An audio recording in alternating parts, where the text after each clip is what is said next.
Wow, I'm honored. I pledge allegiance to the flag of the United States of America and to the republic for which it stands, one nation, under God, indivisible, with liberty and justice for all.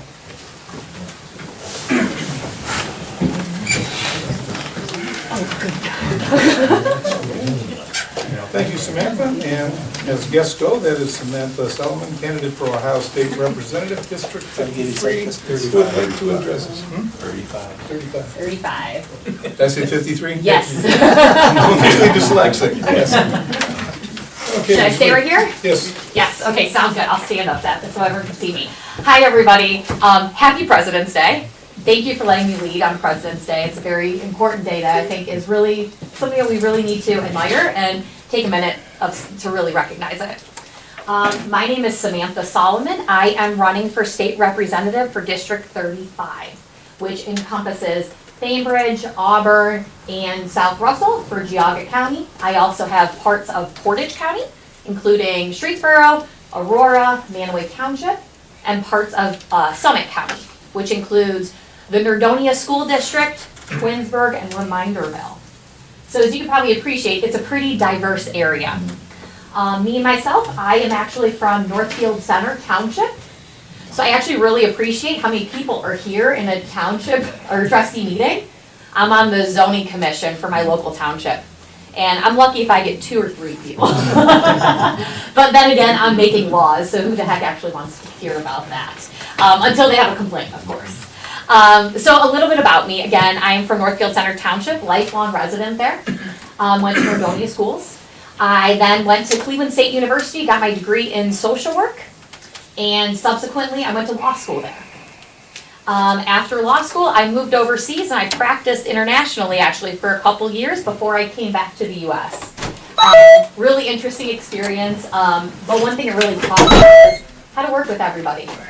I worked with people from all around the world, and I really learned the dynamics of how important to respect where people are coming from and to acknowledge what their priorities are, what their desires are. Currently, I work as the chief counsel at a nonprofit, one office in Akron and one office in Cleveland. I specialize in working with victims of domestic violence, sexual assault, and human trafficking. I'm a contracted expert with the Ohio Attorney General Dave Yost. Anytime there is issues or legislation that's being presented related to human trafficking, it actually filters through me. I also work in collaboration with other statewide agencies such as the Ohio Domestic Violence Network, the Ohio Alliance to End Sexual Violence, and a lot of other niche little things, opportunities there. So I work in the area of legislation as it is. I regularly go to Columbus to testify. I also regularly talk to legislators in developing legislation that is important to their respective jurisdiction. I am running on this platform because after looking at pieces of legislation day in and day out and seeing what our legislators are or are not doing, I feel very compelled to actually change some things. And it actually, my motivating factor was the birth of my son. I have a 9-month-old, a baby. His name's Easton. And I recognize that there are a lot of things that I would like to see changed. A lot of better situations, particularly public education. I want my child to go to a be public educated, but right now so many schools are dissipating and are going away because of the fact they can't have funding. And unfortunately, what's happening is all of those expenses are going on everybody here. It's going on your property taxes. That's one thing that is astronomical that I think everyone has agreement of. There's way too much property taxes going on right now in the state of Ohio. And that is one of the first initiatives that I intend to do when I get to the State House. So with that being said, I don't want to overstep my time here. So I appreciate the time to talk. I am more than happy to have a conversation with everybody here, though, but thank you very much for welcoming here. Hey, thank you for coming. Congratulations. Thank you so much. Yeah. You might want to take this advantage of this to leave now. You're going to be stuck here for a long time. Oh, I love it. You have been warned. I appreciate it. Okay, thank you, Samantha. Okay. Susan. and I will stand also. You with me here on this, neighbor? I'll speak after, I'll Okay. give mine after. Well, and I know I'm here for, regarding the patio bar, which I don't have anything against the patio bar, with the exception of a few things right now. But first of all, I've been a resident here for 38 years, and it's never really been an issue at the bar, but lately we've been having issues. So to go back to the, just going down the list of what has happened is the fence area that was supposed to be, from what I understand, their designated smoking area, okay?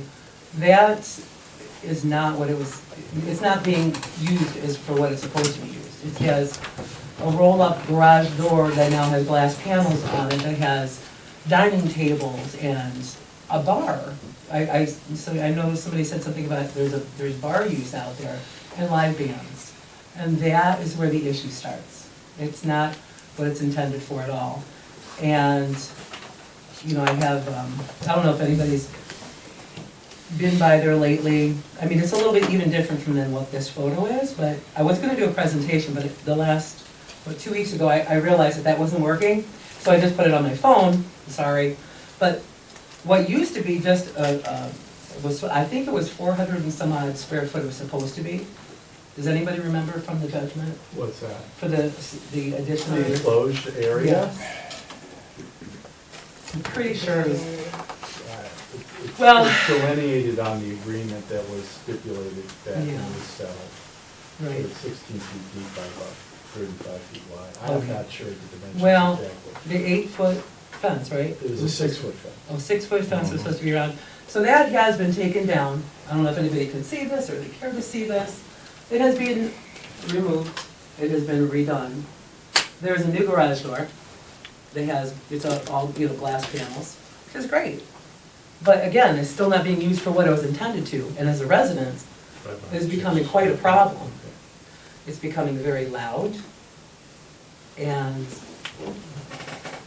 just, let me get back to my notes because I'll start going off on tangents. So anyhow, I don't know why it was done. I know it was done during a holiday weekend because I called and there was a construction crew there. So my question is, who allowed this to be done? The person who runs the bar said that they didn't know that they weren't supposed to do any of these things, which was kind of odd because who paid for it to be done? Who contracted the people to do it? Somebody has to have the information. Did that contractor have to get permits? All of these things are questions on my mind. Why was this happening? And nobody said anything about it. So I want to see that go back to what it was. It was a smoking patio. It was enclosed with 6-foot fence around it. There should have been a man door because, quite honestly, a garage door being open while you have smokers out there, you're letting all that smoke in for your patrons who don't smoke. So why don't they just go back to a man door? And then the subject, the doors came up about emergency exits, as we, it's been months, I think, since they talked about that. I think the chief remembers too, for fire hazard.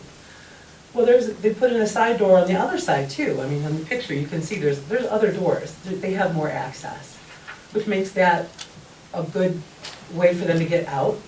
But also, where the argument comes in about, oh, it's not safe to go out on the Wing Road side, which is the east side. Well, your employees go in and out on the east side, which is great, I understand that.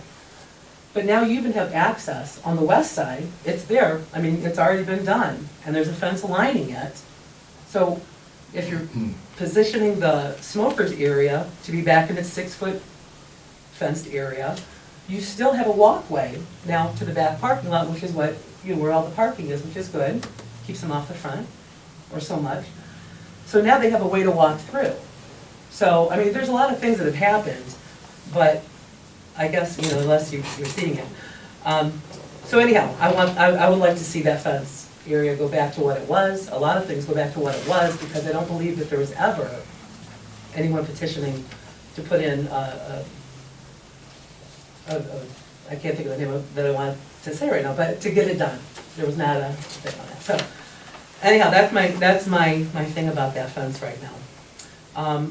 And then Articles 5, 6, 7 were permits for live music outside, to minimize the noise. I tried to look up what the noise ordinance is for Auburn Township. I don't know where it's at. to be honest, on the site. It's hidden. I did a lot of looking, I just couldn't find it. Okay, It doesn't exist. If I'm not Well- mistaken, our only noise enforced. ordinances are between oh, the time? business area adjacent to residential, Okay, Yeah, which isn't the case because it's grandfathered. because the whole area is residential, so that wouldn't apply. there was just another picture of the door open, new patio, can't wait to party on it, very nice. I get that, but that's not what it was intended for. And again, I wanna see it go back to what it was. That is me as a resident, and I think many others feel the same way. All right, so with the noise, I had, let me get to it. I have, it got caught up on my, security cameras, but I also have my phone. I just gotta get to it. The, decibels were over 95 decibels at one point with this. That's very loud. And it was 11 o'clock at night. I can't do anything outside in my backyard on Friday or Saturday night because, well, depending on what night they have the band. And Now, was that coming off the patio from inside the, they were on the patio. when was this? This was in August. I apologize for the words in this song, but this is what I had. This is from my deck, from my deck. 230 yards away.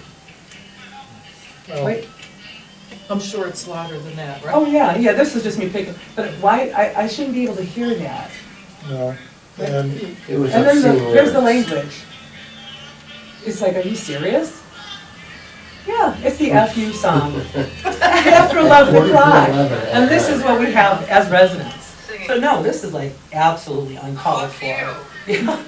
That was me saying I didn't. I know, right? It's lovely.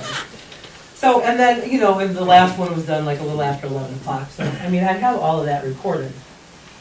It's just, residents, this is not what we're supposed to be. It's too much. Let me see. well, going back to the, we have discussed with them the, as you know, the new business owner wasn't aware of this. She is now. We brought that up in the last meeting. I know. She acknowledged that, and But here's my we question. told her, so don't do it anymore. So How this can you be a was, business owner and not know that construction is gonna be going on? Who paid for that construction? Is Cooley responsible? Is the business owner responsible? for the construction, I would say the owner of the building. So Cooley, For did the he give you a noise, permit? that would be the business owner. Okay, well, there's questions there also about how can you run a business and not know what the legalities are. So, but we won't go there. So, also, again, so going through, well, we talked about that, and van tour, square footage, dining on the smoker's patio, a bar on the smoker's patio. No, no, that was never agreed upon. That is true. So, okay. And then, and then there were the comparing other bars in Auburn. Well, there are other bars in Auburn. You know, they're all down in that area, they're in the commercial area. Are there homes nearby? Yeah, there's some that are nearby, but they're They're in not great applicable no. because they're not in a residential area. That's right. So I This just wanted is to a very make that. special case because I know, it's somebody that's grandfathered in a residential area. exactly. Also, there was a reference made on that the meeting that happened on October 10th, I believe it was. I'm not sure. Pretty sure it's the 10th. But somebody referenced that the fire occupancy didn't matter because, or the count doesn't matter because if they're on the patio, then it doesn't count for the number of people. So I just wondered what the actual count was that they were allowed to have for, you know, because of. I'd like to address that. I have no idea. I don't know either. So, but again, after sitting there and re-listening to the tape, you know, and thank you for.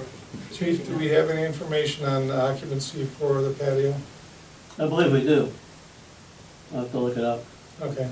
Okay, oh, At your leisure, get us that information if you would, just for, no. because this issue's gonna be coming up, so it'll be good to have in our back If not, the pocket. building department should have it. Yeah, the building department.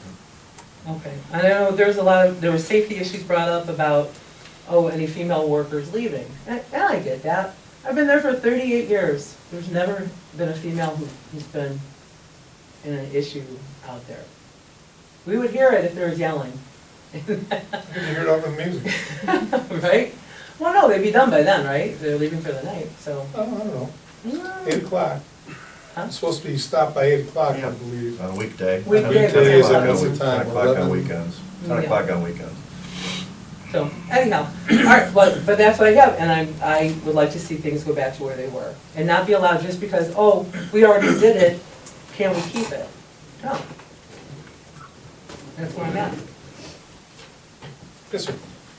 Obviously addressing the same thing. You guys are all aware of the situation based on previous conversations that we've had, and we expressed our concerns with the exception of Riley. That's right. Congratulations, by the way. Thank you. And the way that I look at it, this isn't an adversarial situation. This is a situation where I think that Auburn has to Auburn, and it's your responsibility as trustees to take responsibility and also defend.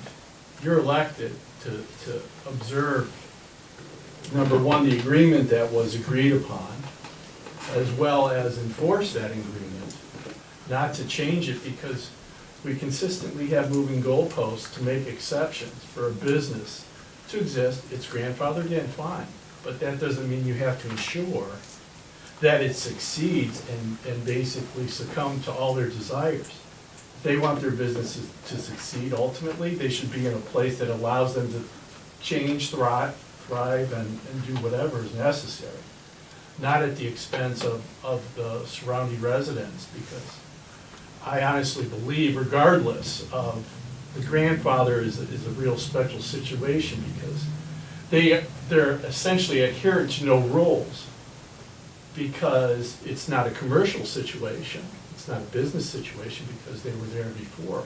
But I believe that they should be held to a higher standard, because they are in a residential neighborhood, and we should be protecting our residential neighborhood instead of basically, listen to their concerns.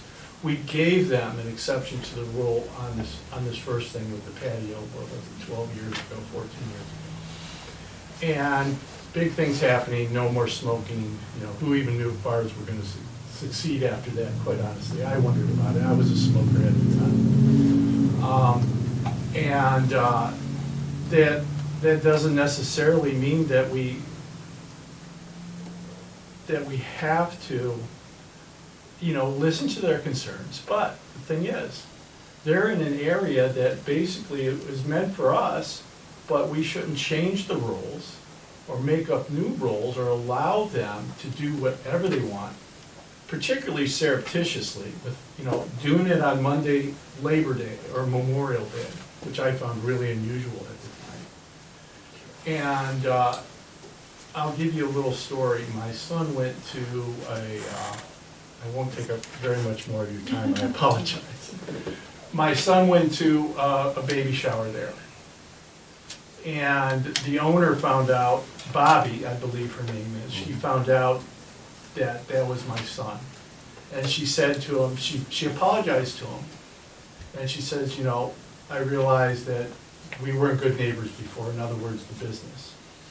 And my son came back and told me that. I was like, okay, cool, maybe we'll develop a rapport. Because to me, all that we want is to think about what it is to be a good neighbor. And just to always have your business in mind, and in order for it to succeed, you have to be excessively loud, or you have to be doing things that aren't necessary. And so when the music did start, I tried to call the bar and she wasn't there. So I asked my neighbor, Bobby Schultz, I said, Bobby, give me Bobby's number, because I know that she knows Bobby personally. He goes, well, I won't give it to you, I'll contact Bobby. And so Bobby had my number. Bobby never called me back, because I didn't want it to be in any way, shape, or form adversarial. I just wanted to have a conversation and say, hey, listen, this is what it says in this agreement. And I know for a fact that, well, I can't say that, I don't know for a fact. But she didn't contact me. And so I said, okay, what recourse do I have? To come to you guys and tell you, hey, this is what's happening, this is the agreement, we need to have something done. Now, could that have been done with a conversation and left at that? Yeah, but she didn't address it as a neighbor to have a conversation with me. I don't know the reasons for that, I can only make what I felt. So that's why we're in front of you today. Like I said, I think that people should be held to a higher standard when they're grandfathered in, because there's no recourse. There's all kinds of stuff that covers business, you know, that line between business and residential, and I've read the zoning laws over and over again, and I know they exist, and if all those were actually enforced on that particular business, it would be a really nice place, and it would be a safe place. I've talked to you about the parking in the parking lot. We've had these conversations, so that's what I'm saying right now. That's my opinion, and I think that should be taken into consideration. Like I said, right now, we're just basically getting back into this. Right. There's a series of things that have to occur, which we're not gonna be involved in right now, so it's the normal zoning issues that are being addressed. And it'll be at that point in time, the patio will have to contact us with a response to, because right now they're being cited. Yeah. Okay, that's where it sits right now, they're being cited for violation. So, you know, like I said, we're pretty much starting from scratch. We knew we had some changes of the guard coming in potentially, so I wanted to kind of, that's why I kind of like just sat until now. Bring everybody up to speed. Yeah, and so, just. Okay. Well, will we be contacted in the future if and when discussions are had about this in a public forum?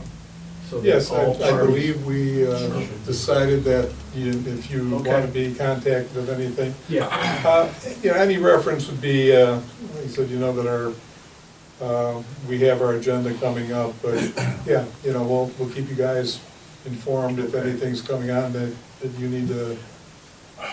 and the one last thing that I did want to bring up is that there are, and I know that they said that they wanted to keep that access open through the back patio and stuff like that. There are rules that the liquor department, the state liquor board has in place, and I tried to read them, I can't interpret them, but those should be looked into to make sure that first and foremost they adhere to. Well, that was those part of the rules and not original use it judgment as- entries, that they had to be in compliance with all state liquor Exactly. laws. Compliance is the most, that's what I'm And asking for. that does become an issue, because originally, that was going to be, that exit was going to be used as an emergency exit only. Because it's a rear exit. Right.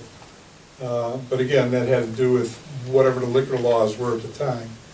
And the same discussion we had where we kind of left off last year is, okay, if they can't use that to get to the parking lot, the only way they can get to and from the parking lot is from the front of the building, which would then be either through the septic system or down the middle of Wing Road.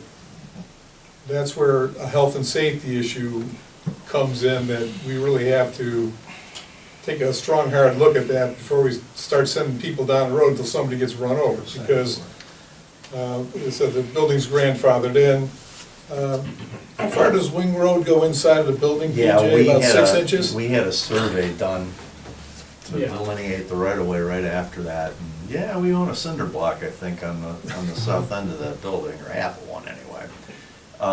Which, yeah, we knew that line was always close. We Thought it was, Until- didn't realize it was that close. didn't think it was that But why close, aren't is you correct. using that door to the west, on my side, what I see? To the west, yeah, there's a west, There's there's a a door west, there. west door by the bar right there. There's a west door there. Yeah, the west door is what the door that's fenced off, that goes back to the patio and then Yeah, out that. that comes out There's a of, fence, but there's not fenced in, it's wide open.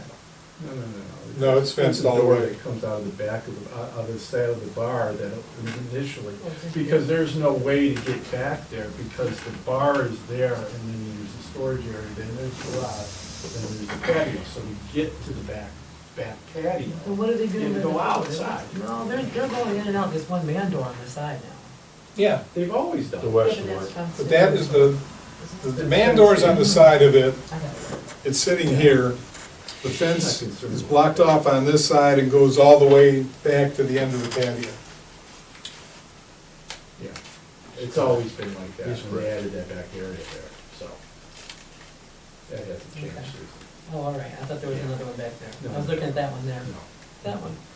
No, there's one right here, that's coming out of the bar, where Okay. the original bar was, Oh, all right. so. Well, So that's where we yeah, stand. they've been notified that they're in violation, which, you know, indicates with our prosecutor's office that we intend to pursue this back to the judgment entry. So lawyers are gonna be involved. I can tell you that before there's any settlement, Mike, I'm almost certain of this now, there's a required public hearing before any settlement goes into effect. So there's gonna be public notice, and I think, you know, we've kind of showed that we'll let you know when this topic does come up. So, well, whenever you get lawyers involved, you know what happens, so. Should I get my lawyer involved? Everybody should get their lawyer involved. We can do that. Okay? Yeah, that's where we're Any at. comments, Mr. Davis?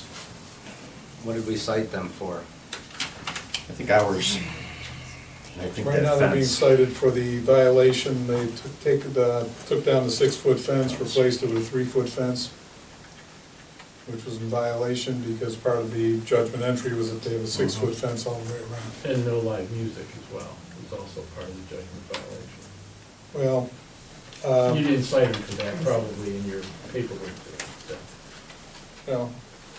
well, I said, right now, it's 13 below zero for the last few weeks. It hasn't been an issue, I would assume, right? No, I don't think, you know, I don't want it to be an issue ever again. But Well, that shouldn't be an thankfully- issue because now, Yeah. see, that's two different things now. The fence, that comes back to the owner of the property. The music, that comes back to the business owner. So, right now, we're addressing Okay. the, That's fine, we're addressing the property issue first from a zoning standpoint. one step at a time. That's all you can do. Yep. Well, it is number 5 on there, just so you know. So, but thank you for letting us, have a little say in here too. You guys No know? problem, that's what we're here for. Okay, any other comments on the patio situation? All right. Okay, we have minute approval for the meeting of 2/2/26. Well, they were long. I gotta go to see an Evelyn Wood speed reading course nowadays, I guess, but they looked accurate to me. Second? I'll make a motion to go ahead and approve them. Okay. We have a motion and a second? BJ, Yes. Riley, Yes. Michael. Yes. Okay, scheduled reports. John Phillips, Auburn Fire Prevention Officer. Thank you, Mr. Chairman. Report of calls for January this year. EMS calls, we had 46. Previous year, we had 56. Fire calls, we had 39. Previous year was 38. Total calls was 85. Last year was 94. Mutual aid given is 31. Previous year was 28. Mutual aid received was 10. Previous year was 5. Total transports was 34. Last year was 29. Total non-transports was 13. Last year was 32. Total transfer to other agencies, 0. Last year we had 1. Total patients was 47. Previous year was 62. Our percentage on multiple calls is running at 25.88%. That's it for the calls. We did have a structure fire on the 12th. Guys did an excellent job of knocking it down. That'll be in next month's report. Pancake breakfast coming up this Sunday, 8 to 12 o'clock. Boy Scouts are hosting it, Group 101. If you can make it, please stop in and have some pancakes, all you can eat.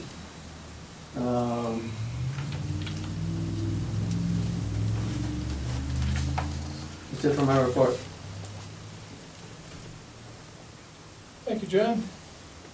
Any questions for, Where was that fire at? We heard it was somewhere near Wing Road, and it was on Washington near Wing. It was on Washington, down by the creek. As you go down the hill, Down by the creek, down. not at the creek, before you get to it. Oh, this one. Yeah, it's, across the street to the west. Oh, okay, yeah, we didn't look there. Okay. Thank you.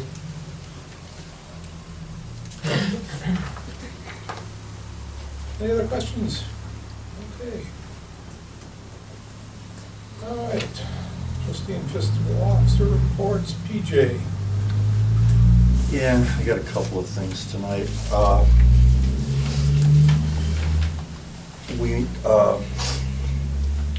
Well, Dan was in on the phone, but we made some edits to this year's package of road resurfacings. I'm gonna list them off here. Derbyshire, Colchester, Lancaster, White Oak, Chickasha Lane, Auburndale Drive, Eastwood Drive, Saybrook, Downey Glen Trail, and Normandy Lane, so pretty long list. Been various meetings with the county engineer on this, and, well, our final estimate on it was $1,275,000. Yes, and now 270, 1277500.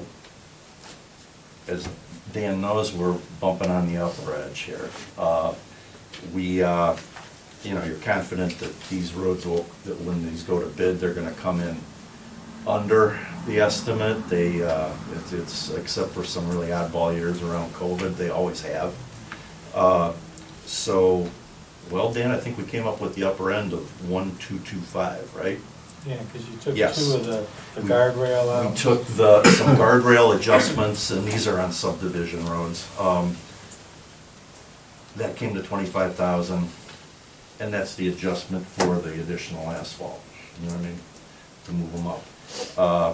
Not high-density roads, so I think we're gonna be okay there. And the other thing is we went with the asphalt overlays for driveways rather than a dig out and a replace. Fenster makers, you know, the road department's dealt with this every year. We almost always do the overlays. So that's our final number. Dan thought that looked good. And we notified the engineer Friday afternoon, or around noonish, that we're ready for the resolutions to put those out to bid. You know, today being a holiday, we still haven't seen them. I kinda had my fingers crossed that they had them ready to roll last Friday, but I'm sure they had numbers to adjust, like the, you know, the ones we just talked about.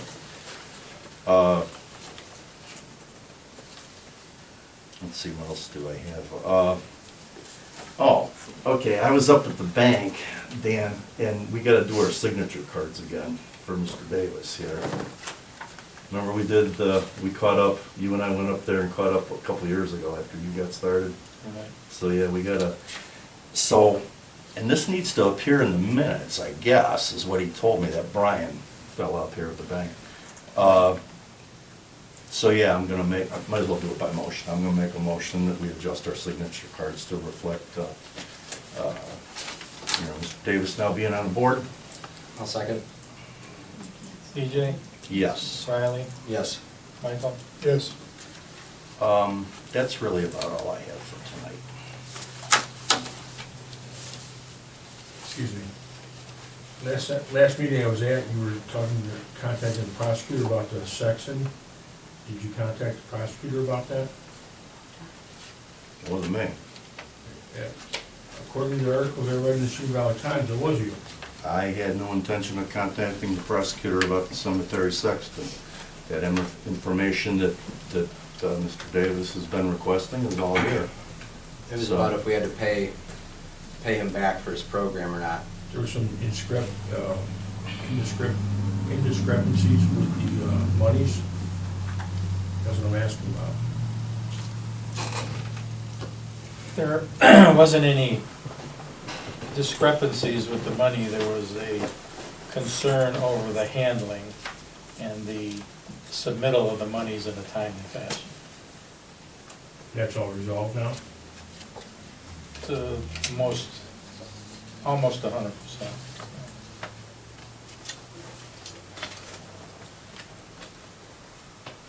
The data was in my mailbox today, received on the 16th.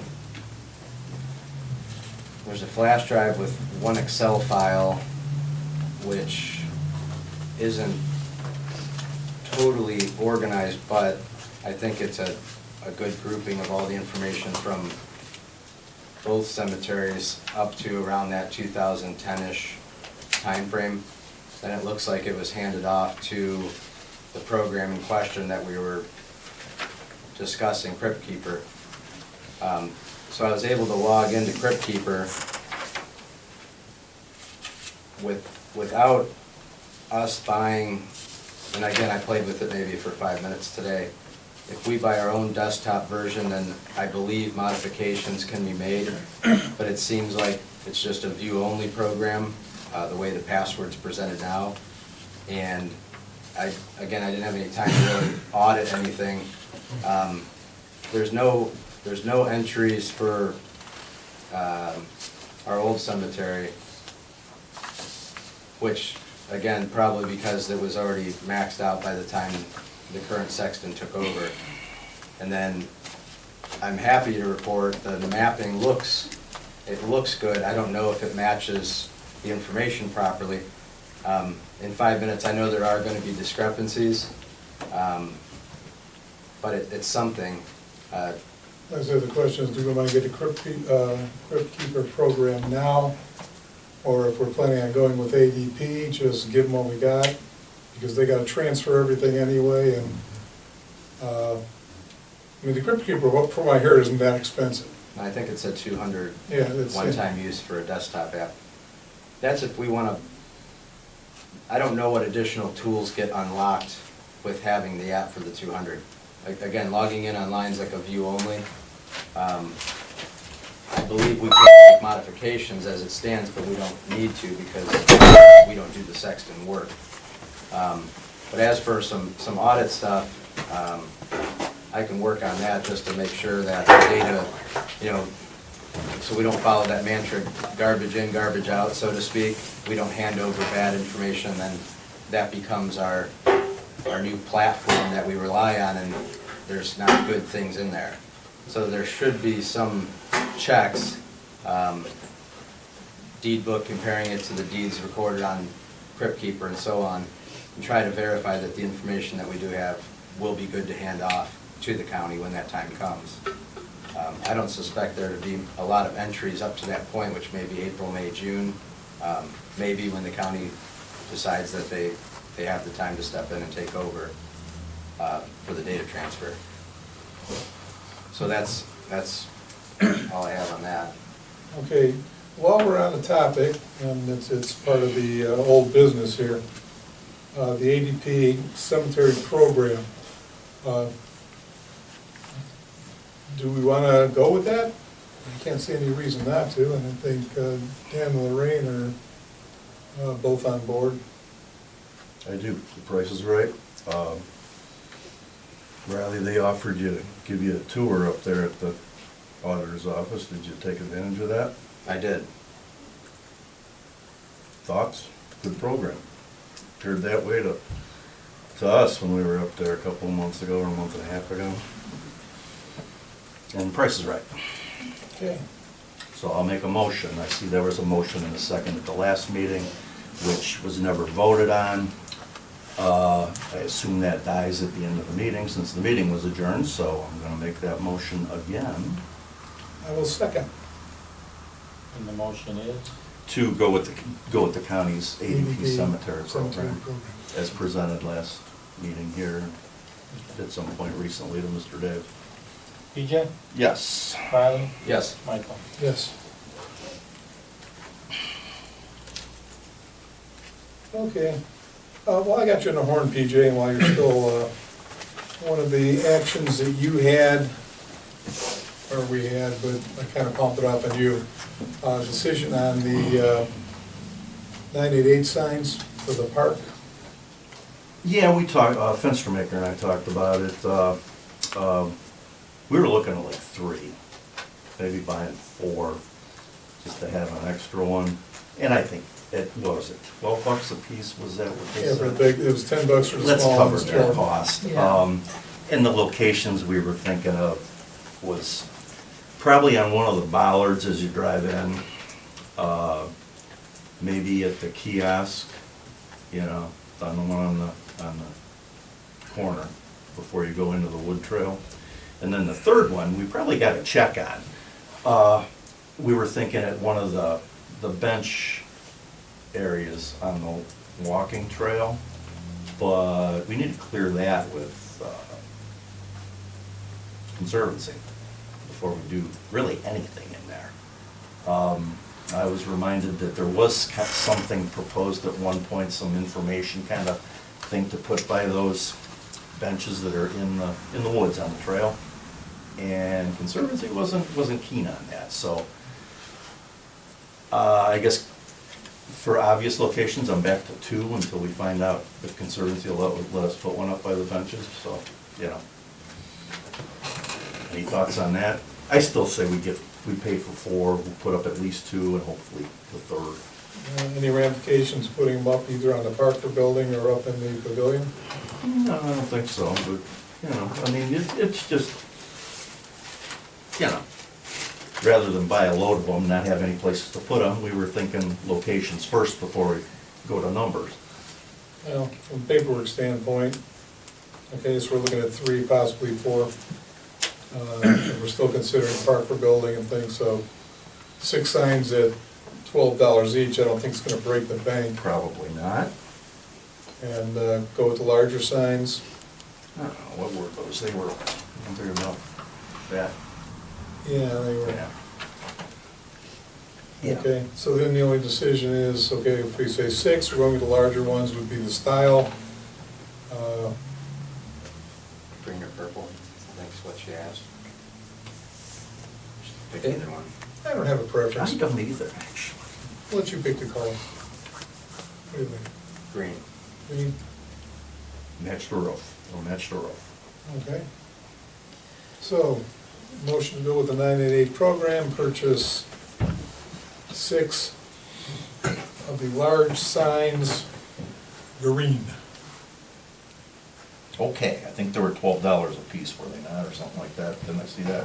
I think it's believe in the that was what minutes. you quoted. I think it's in the Like I said, it was 10 for the smaller ones, 12 for the larger ones. I think that was it. It's in the minutes, yeah, wherever Yeah. they are. So you made the motion, Mike? Yes. Okay, I'll second. okay. BJ, Yes, Riley, Yes. Michael. Yes. and they are $12 each for a 12 by 12, so there you go. All right, so we got that over here too. Good. All right, anything else, PJ? No, no. Mr. Davis?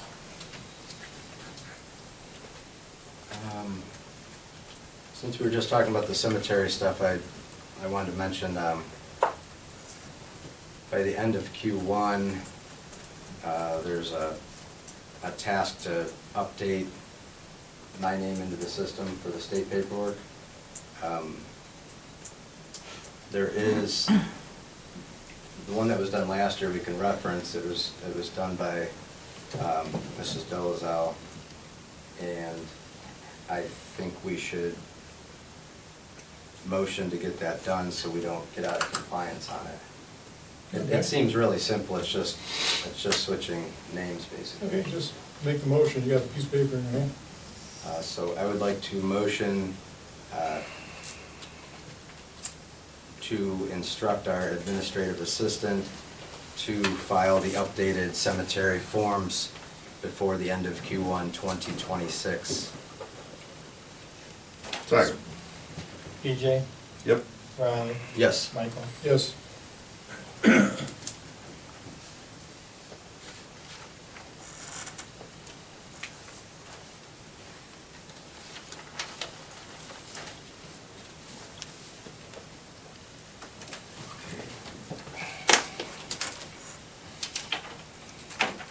We want to go over this publicly?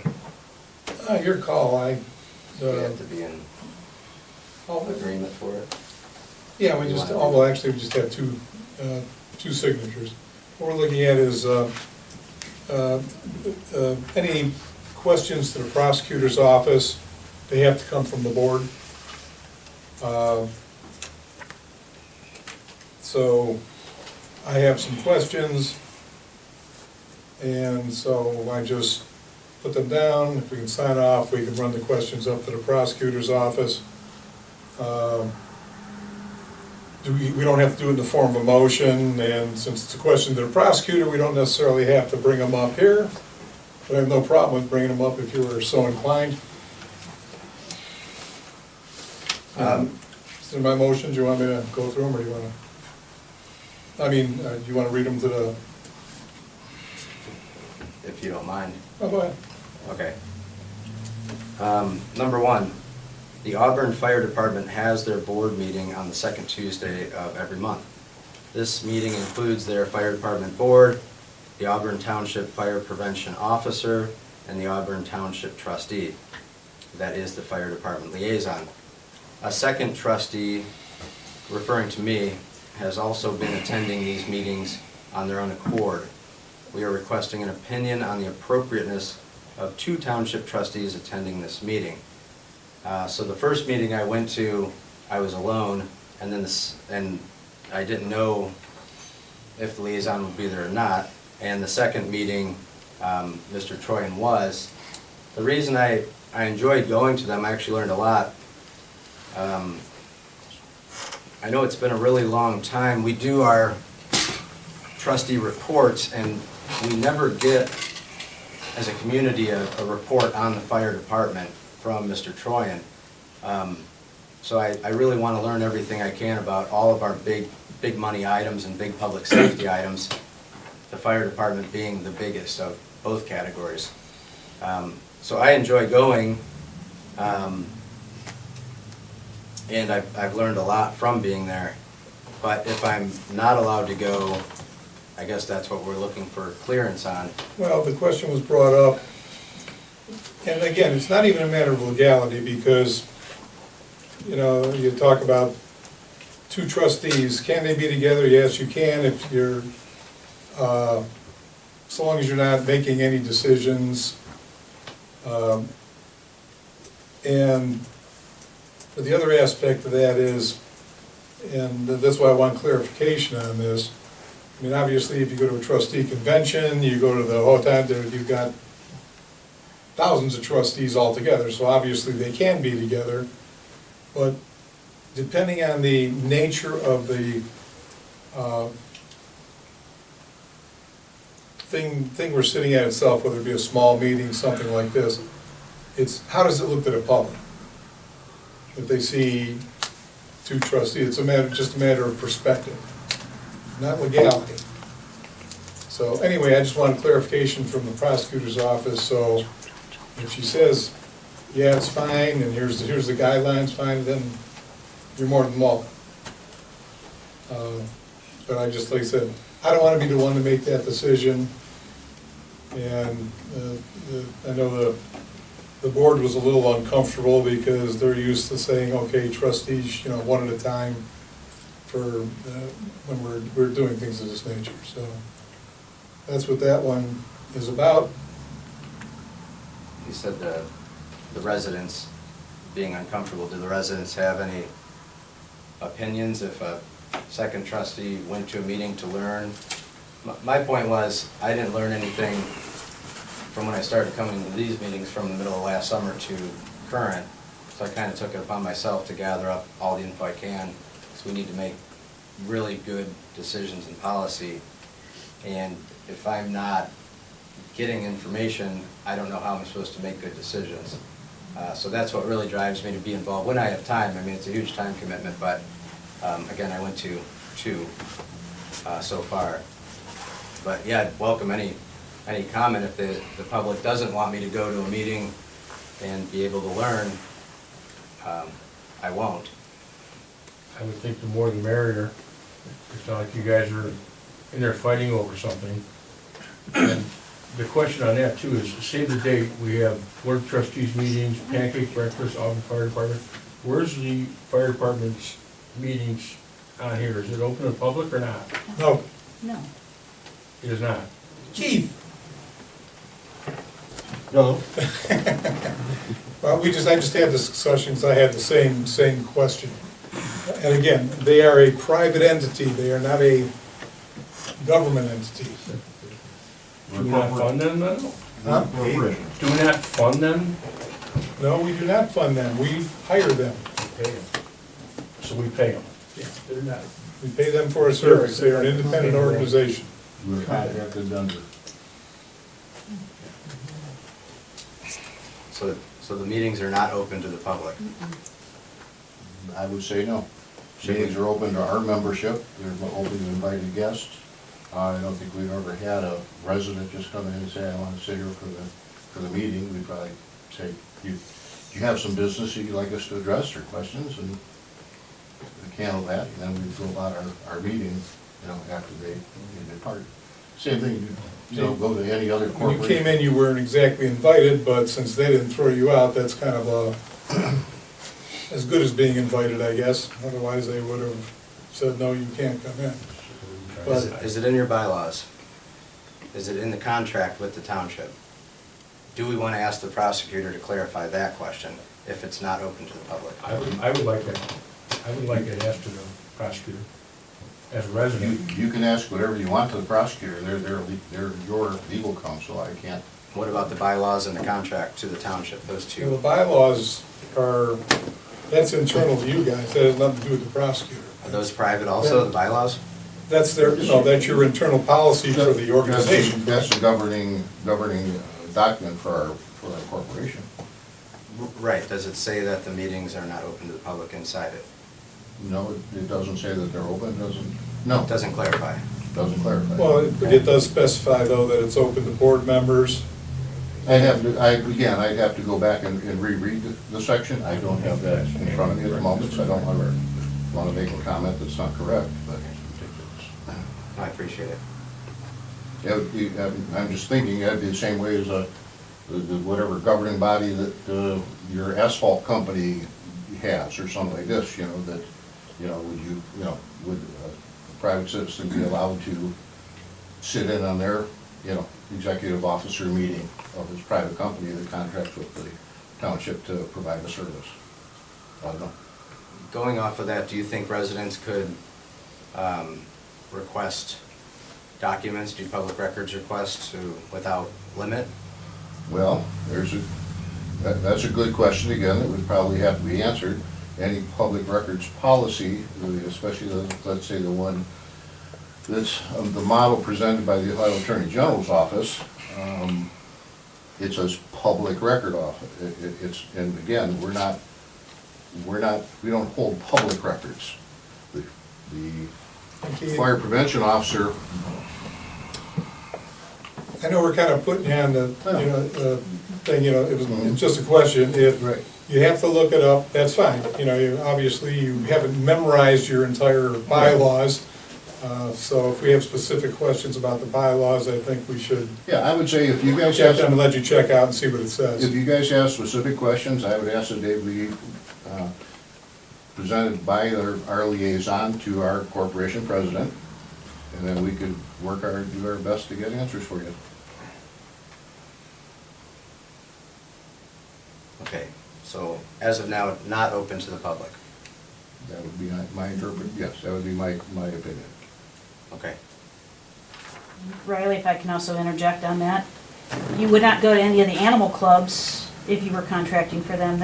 If it's their membership meeting, guests do not go to their membership meetings, whether it's the Eagles, the Elks, the AMVets, the, whatever animal club you wanna pull out, the moose, okay, that's their membership. I do like that stuff, I mean. But it's 4-H their Boy Scouts. membership meeting. If you're not a member, you do Oh. not go. But they spend $1.6 million of the taxpayer money? No. Now, you just This is a talked. big difference. I get it. You just said that you're gonna spend 1.2 million to redo the roads on this road plan. Are you gonna go to the board meetings of each of those Construction. construction companies? With the county? Is that a county To meeting? whoever's doing No, it. this would be on whoever bids on them, I think is what she's referring to. Sealed bids? How do you go to a sealed bid meeting? Are you gonna go, once you find out who's going to do that construction project, are you gonna go to their meetings and find out every minute detail? It's not a bad idea. I mean, we have a ton of complaints at, you know, the Bermuda Triangle down there. And that engineer was just elected in '24, so. But that's not it an is- Auburn Township thing, that's a county thing. Kind of thing. Right, but your point is construction and road work, so yeah, wherever something is pertinent, you'd probably want to attend if you can. I do agree with that with you. But right over there is $1.6 million and possible need for more money, or possibly running in the red. So things might or will change very soon for the residents. So gathering all the information and understanding, I think, is a good thing. It's like I said, I haven't heard a report from you. Then take it up with Mike, you don't have to And go you right never to will. it. Okay, I'm the liaison. All I do is, if there's anything that the fire department wants to discuss or has a question, I bring it to the board. If the board has a question for the fire department, I will bring it to the fire department. If you have any questions that you would like me to address as fire liaison, you let me know, I'll take them to the I fire think, department. I think we did a There. couple already. They'll give us any information you need. Yes, Okay. So you're a private company. You work for yourself, whatever, but, We're a nonprofit, okay, you're a nonprofit. Sure, just. But I think there's a perception, and there's a big distinction between hiring a pavement company and you're our fire department. Okay.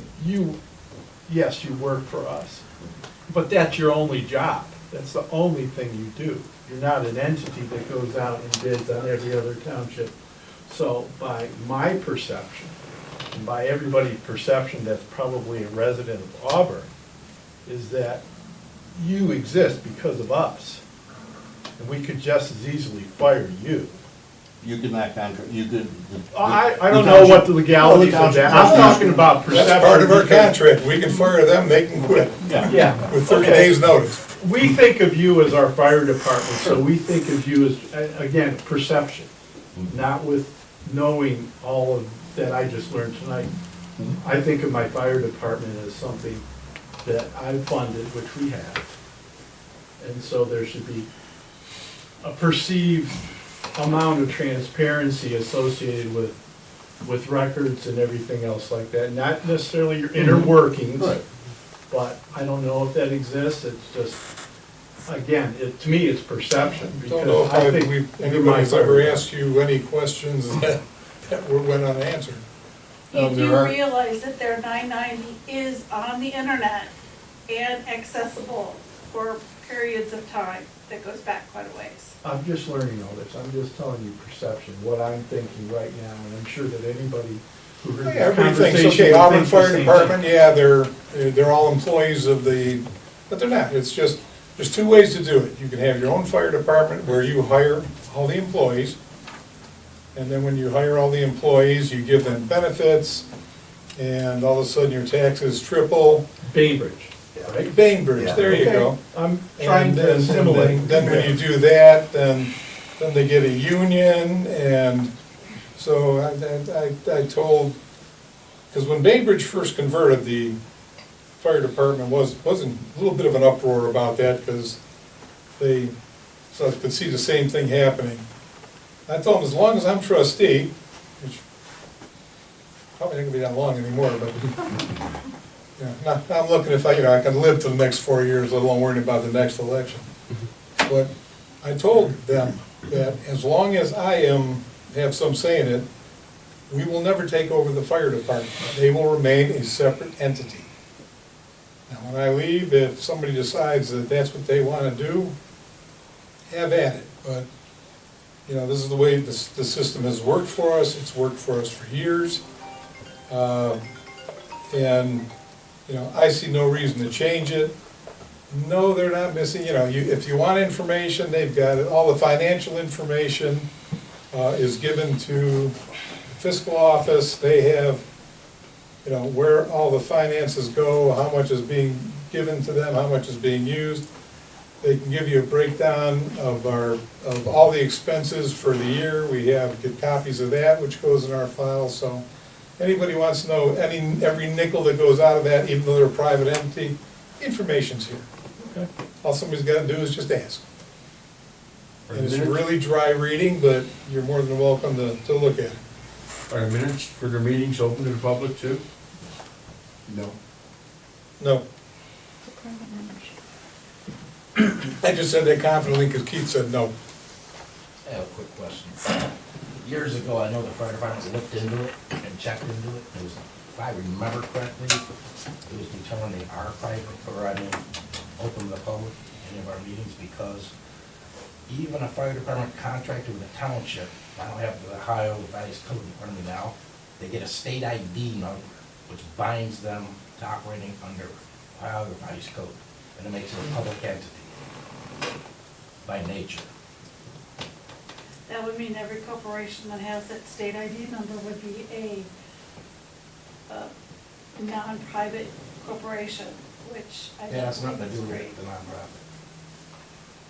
It says whether it's nonprofit or not, I believe, but I don't, do you have that? No, no. Okay, I don't have mine either, so. I just remember back when we looked into it, we had residents back then wanted to come to the meetings, we said no. And then the prosecutor's office, at that time, we're going back quite a ways, said absolutely they're public meetings. It's funded by public money.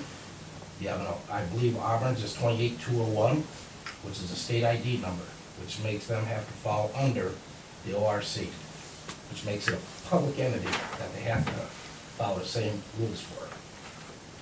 And I'm not 100% on that, but if I remember back, probably 25, 30 years ago, I'm dating myself. So that's a question for the fire department. For the record, For the fire department. for the record, I'll read you a case number. It's a Geauga County case number 2023-00503 PQ, Paul Queen. That's from 2023, it's really a fresh case. But it is where the Geauga County Prosecutor's Office actually went after Munson Fire Department very recently. I don't know, are you aware of this case? I am. Okay. I'm knowledgeable of it, I don't know the But details. it goes through a lot of the questions we're discussing, you know, public records and the requests, and as it turns out, at the end of it, the fire department is determined to be public based on a lot of things, but yeah, tax dollars is part of it. So I just wanted to note that if anyone wants to look back when these minutes come out or on the video, they could see that case and read through it, and it'll probably clear up a lot of this. But maybe,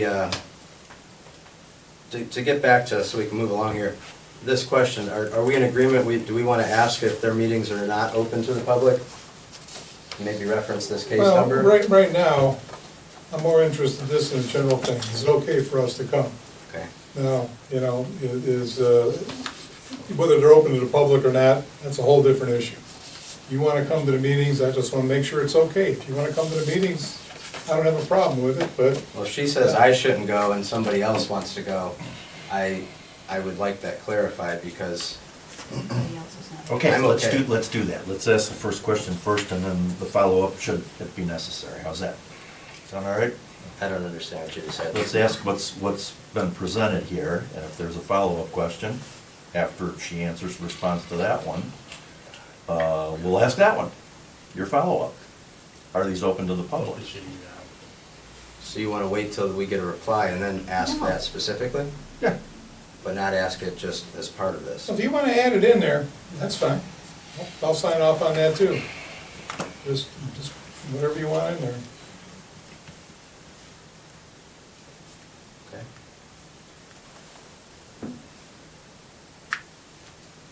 Okay, number 2. When a correspondence is received by the Auburn Township Board of Trustees from the prosecutor's office marked attorney-client privileged or confidential, can this information be shared by the trustees at a public meeting? Pretty straightforward. I think that's a redundant question, but I'm in Well, agreement to ask. you stated the opinion last time I tried to read something from the thing, you said, nope, it's attorney-client privilege, you can't say it. Because it said it on the email. Right, it is attorney-client privileged. But it's attorney-client privileged between the attorney and the recipient. Once the recipient gets that information, they can do whatever they want with it. Now, what that does, though, is it breaks the attorney-client privilege so that should there be any legal ramifications of that, which when you're asking a question like that, there aren't going to be, then if there was another side who was some, they could actually get that information from the prosecutor, because now you've broken the attorney-client privilege.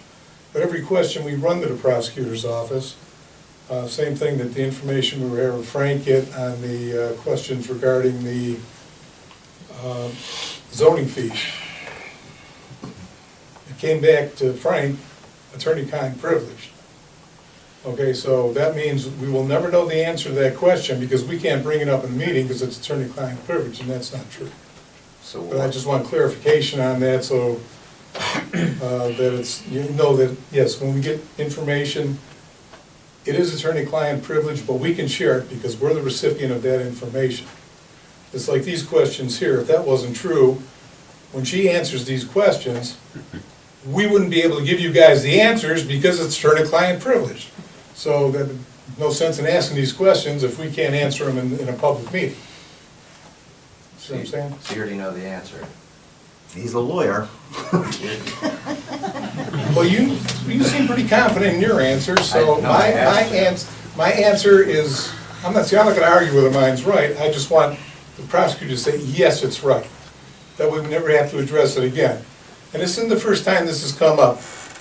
How long ago did this cropped up? It's anytime somebody gets a communication from the prosecutor's office, it's like, you can't say that. This way, we'll have it in writing, we have it for clarification. We can openly talk Again, about. This way we know that when we got something, if we have to talk about it, we can. And we'll have it in writing from the prosecutor, yes, you can, or no, you can't.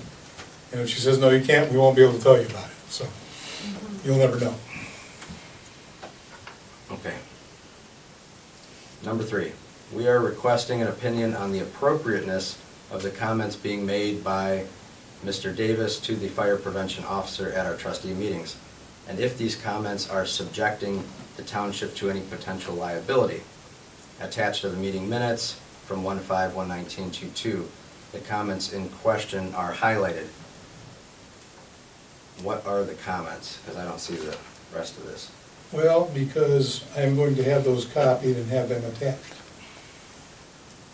So we're trying to agree, but we don't have the comments in question. Well, if you want those, see, as much as I would like to go in, print these out, and everything else, I don't do that. I will have Nancy make copies and do the highlighting for me, and if you want to wait and do that, I can do that also. I mean, yeah, why would I sign off on the appropriateness of my own comments? Comments I know and comfortably made, and then they're not here. I don't even know what's being referenced here. Okay, well, we will wait then. I will get them for the next meeting. I will have them highlighted, and I will bring them up to, I mean. Can we compare these? I'd like to go over these comments again, because I'm very comfortable in all my comments and questions. Thank you. Well, you're comfortable with them, I'm not particularly comfortable, especially, okay, if you make a comment about, he makes $100,000 a year, that's factual, semi-factual, it's with benefits, his actual salary is $70,000, whatever it is. He's still not a chief. But see, if you're talking about that, and you're talking to the fire prevention officer, be careful of that. Yeah. if you mention his salary 5 times in the same conversation, that's just abusive. It's not necessary, once you say it once, people pretty much, at that point in time, you've conveyed that this position is making that much money.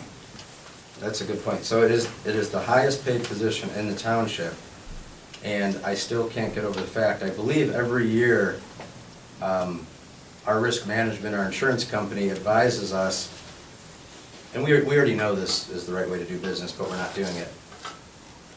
Written job descriptions for each township employee position. So back in June of '25, job descriptions for each township position are not current. Well, they actually don't exist. This is a liability risk for the township. Job description should be reviewed by legal counsel prior to adoption. Each employee should receive a copy of his or her specific job description, sign an acknowledgement of receipt and understanding of the job description. They should be reviewed annually and updated when necessary. Any changes in job description should be communicated to each employee in writing. Why that's important, because if you look at our employee handbook, it also states that we have to do annual evaluations. So if you tie in what we're being advised by our insurance company and our very own handbook, and we have neither of these things happening. So when I bring up public safety and the highest taxpayer cost, I'm not ashamed to do that, because we're not even doing what's being advised to us year after year. We're not even, I don't know what we're doing, so I ask. I ask so that people understand it. Is this the way we want to conduct our township? You know, openly not having job descriptions, openly not doing evaluations even though we said we were going to, not having drug tests, not having background checks, not requiring qualifications, knowing the position was never a fire chief, but yet voting, which we fixed that. I mean, to me, these things are like really wild, so I ask. I am new to this. I like to clarify this, but if you guys are open to telling me, no, we don't want job descriptions, and no, we're not going to do annual evaluations, just tell me. I mean, put it on record. But I don't know, I'm getting pulled 2 directions here when I see like our insurance company recommending things year after year and then ignoring it. But I don't have the details why. So, I mean, tell the people, if you want to continue this way, not have job descriptions or participate in our employee handbook with evaluations and a million other things. Why am I Just tell personally me. against job descriptions? Because we don't have enough people here to have job descriptions. You know, you've got one person sitting up front, what are you gonna put for Nancy's job description? Well, you could If start. somebody asks her what her job description is, do what the trustees tell her to do. Well, And I'm not gonna, That's you're not a trustee, absolutely absurd. Absolutely absurd. you're an elected If official, you you have, have your own employee. if you don't have enough She's not your employees, employee. you should have, by far, you should have It's easy to do. 5 thing of job Trustees descriptions belongs on. You have 6 employees, Trustees, there should be descriptions to, that's ridiculous. if we gave, As a taxpayer, that's ridiculous. like I said, You're being ridiculous. If you don't have enough employees, you're saying you have a small group of employees. that Well, would we're serve taking a multiple job functions. description. So when you post a job out there, you put no job description, just come join us? This is your title? That's ridiculous. Every other township, city, municipality has had a job description attached to it. You have to meet certain qualifications. Truck driver for City of Sullivan, have to have a Class A, Class B. You have to maintain that license. If you lose that license, you lose your job. That's ridiculous. If you guys want to continue to do that, that's, Ridiculous. it is, You already made that clear. it is. And I've said it several times, so you might want to bring that up to prosecutor too, that I brought that up ridiculous several times. Sir? Well, like I said, when you guys are trustees, then you can, Well, Do that. that's coming, so. that's coming, I know it's coming. Yeah. Looking forward to you guys. You both gonna run? Who? Well, Mike said he was gonna run last meeting, now you're gonna run this No, meeting. you told him to run last meeting, is what I took. Okay, In response to his thing, there's a difference between, okay, here's a job listing and here's the things you need to apply. There's a big difference between that and an itemized list of, okay, your job involves